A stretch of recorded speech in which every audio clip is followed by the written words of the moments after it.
ก้มกราบนบไหวบุญครู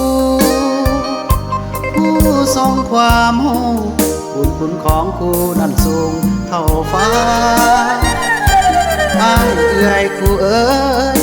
วันนี้ที่7 ตุลาศิษย์ลาวอยู่ทุกทั่วหน้าจะลึกบูชาพระคุณของท่านที่7 ตุลาประเสริฐเลิศล้ำวันวีรกรรมบุรุษคู่คำขังก่ออ้ายเอื้อยครูคือพ่อและแม่ที่สองลูกศิษย์จริงขอวิง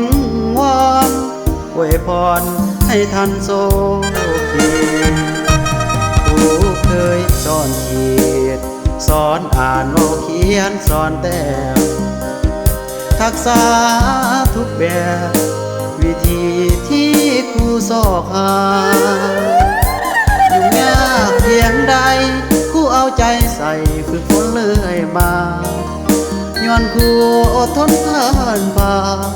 เพื่อพัฒนาศิษย์ลาวก้าวไปแม้นอยู่หนใดบ่ลืมบุญครูผู้ที่จิตใจฟังอยู่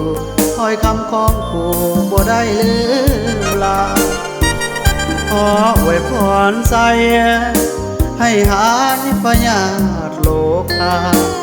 เบ่งบานดังดวงมาลาสัวสิวาสัวนิรันดร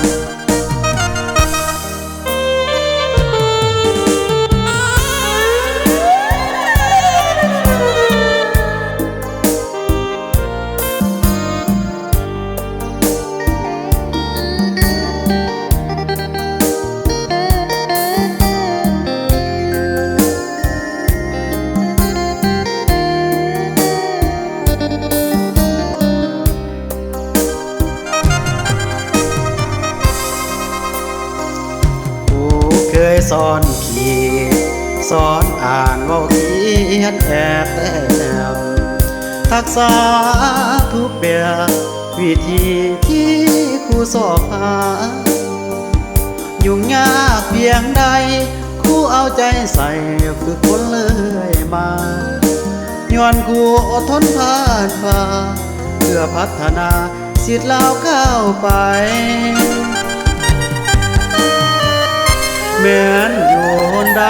บ่ลืมบุญครูผู้ที่จิตใจฟังอยู่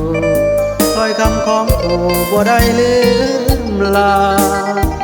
ขออวยพรใส่ให้หายพยาธิโลกา